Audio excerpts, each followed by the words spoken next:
May 28, 1940.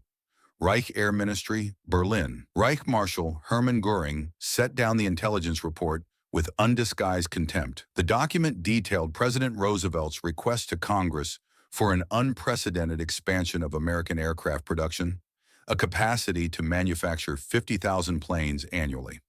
The Americans are desperate if they believe such propaganda will frighten us, Göring told his staff. They know nothing of war production. Let them try to convert their automobile factories. They will learn that building warplanes requires more than assembly lines. What Göring failed to grasp was that in Detroit, a Danish immigrant named William Knudsen was already proving him wrong.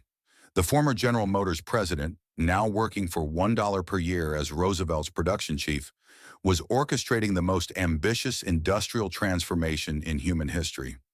Within 4 years, American factories would produce not the impossible 50,000 aircraft Göring dismissed, but nearly 100,000 annually, while simultaneously supplying 2 theaters of war across opposite oceans. The proclamation that triggered German contempt came on May 16, 1940, as German panzers raced through France. Standing before Congress, Roosevelt declared, "I should like to see this nation geared up to the ability to turn out at least 50,000 planes a year." The reaction was skepticism, even among allies. In 1939, America had produced just 3,611 military aircraft.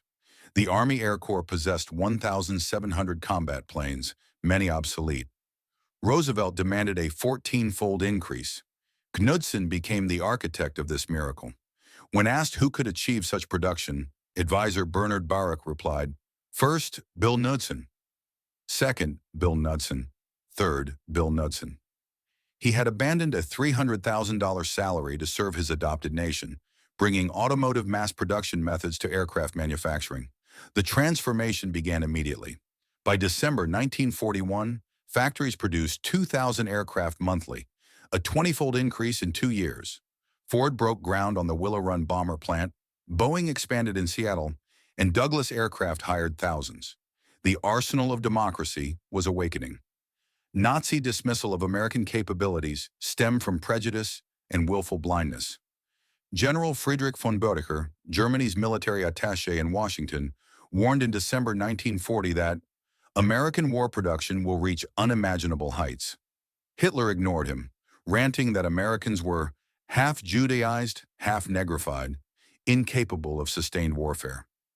German analysts dismissed reports of 3-shift factories and women entering the workforce as signs of desperation. In reality, those desperate women became the backbone of precision production. 65% of the aircraft workforce by 1943. Willow Run, derided early as Will It Run, became the world's largest factory under one roof. By April 1944, it produced a B-24 bomber every 63 minutes. More aircraft from one plant than Germany built in an entire year. The results were decisive. In 1944 alone, America produced 96,000 aircraft, surpassing Germany's total wartime output. The Luftwaffe, losing 1,200 fighters monthly, could not keep pace. By D-Day, the Allies deployed 11,590 aircraft against just 319 German sorties. The industrial miracle proved more than numbers. It demonstrated democracy's strength over dictatorship. Free citizens, women, immigrants, and minorities outproduced a regime built on coercion and slave labor. As Göring admitted after the war, we were not defeated by better soldiers, but by better factories. America didn't just meet Roosevelt's goal, it doubled it, reshaping global history.